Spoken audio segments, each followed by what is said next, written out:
God hates more than sloth and laziness. If God were to create a man and that man were to sit around and do fuck all, God will frown upon you. It's why you're never lucky. If you're listening to this and you think I'm never lucky, I'll tell you why, because God dislikes you because you're fucking lazy. Start to work. Start to show God the beauty of his own creations. You'll be amazed how lucky you'll become. God is unhappy with these people. And inside their hearts, they're unhappy. We talk about depression, anxiety, all those things you mentioned earlier on this podcast. You loathe your own weakness. You loathe your own laziness. This is what all of these things are. I don't feel depression. How can I feel depression when I'm the most powerful version of me that I could ever fucking be?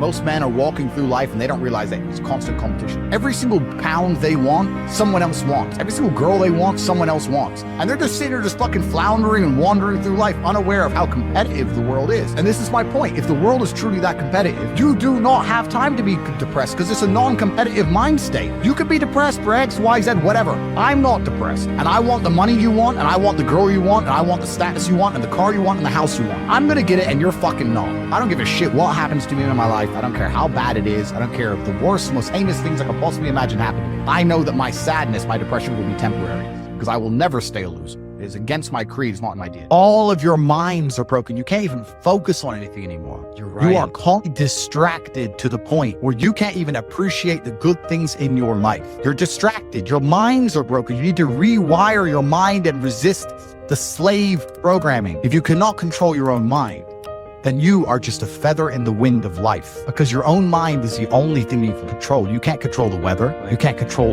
people. You can't even control whether your heart stops beating. You might have a heart attack tomorrow. You can't control anything besides what you think.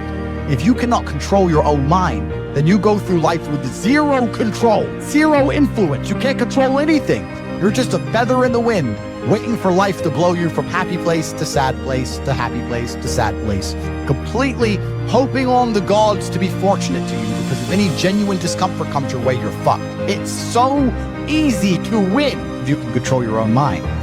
It seems that nobody fucking can. Your own father's ashamed of you, and you don't even feel fucking motivated to do shit. It's a fucking shame. You're to go and look your father in the eye and say, you know what, I could have been a UFC champion. I could have been a multi-millionaire. I could have been a race car driver. I could have been a fucking nuclear physicist. Could have done all these things, but I was busy on Pornhub. You think he's gonna be proud of you? Fuck no. People who go, yes, I'm wasting my potential. Those are the ones who have potential. The ones who stand up and go, I am wasting my potential. I could be anything and I am not that yet. They have a chance. This is your prerogative as a man. But you need to be instilled with a sense of duty to your bloodline. You must want it. You need to want it deep inside your soul. I can't die as anything less than emperor. As a man, if you don't make yourself valuable, you have no value. You have to get up and do it. Just like a video game, you start with fucking zero. I've always been a believer in the struggles men have in their minds, and I've always spoke about it, and I've suffered with them myself. And this is one of the things when I say like depression isn't real, people say, oh, you don't understand. Let me counter that argument by saying, I understand very well. Me convincing myself and me deciding that depression isn't real is how I prevent myself from ever feeling depressed. And I've only constructed that mental model because I've been in situations in my life where I felt depressed. I'm not saying depression isn't real because I've never felt depressed. I'm saying depression isn't real because I've been very depressed.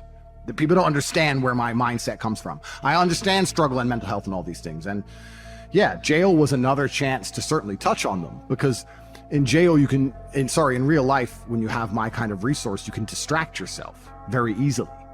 If you're sitting around and feel a bit mopey, if I'm sitting here and I'm a bit like, I can literally make a phone call and in 45 minutes be in the air on my way to anywhere on the planet with whoever I want to do anything I want.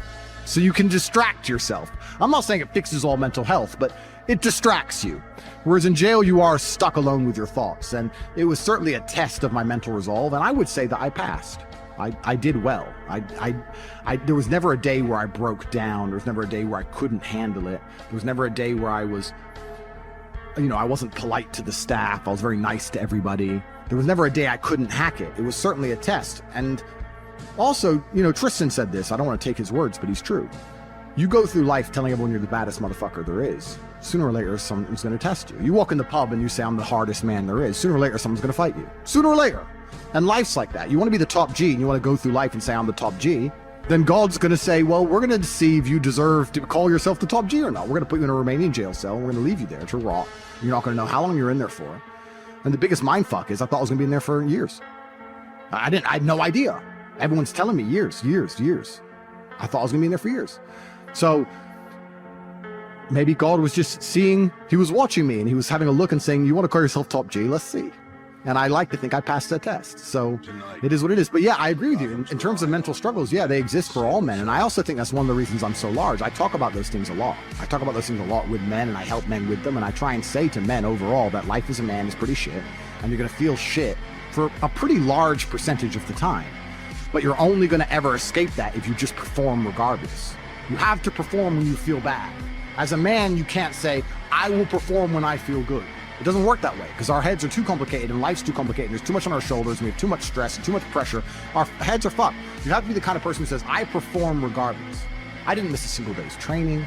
I didn't miss a please. I didn't miss a thank you. I'm not saying I was happy. I'm saying I did exactly what I was supposed to do.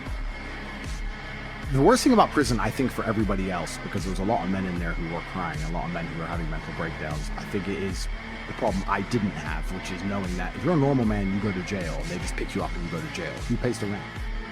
Who's feeding your kids? Who's your wife sleeping with? Life gets hard for all the external things you could no longer control, things that were your responsibility. I was lucky I didn't have those problems. And when I spoke to people, most people's issues were things that were happening on the outside. And I felt really good knowing that my life is set up in a way where even if I'm plucked from it, it operates. And I set that up because I thought they were going to kill me.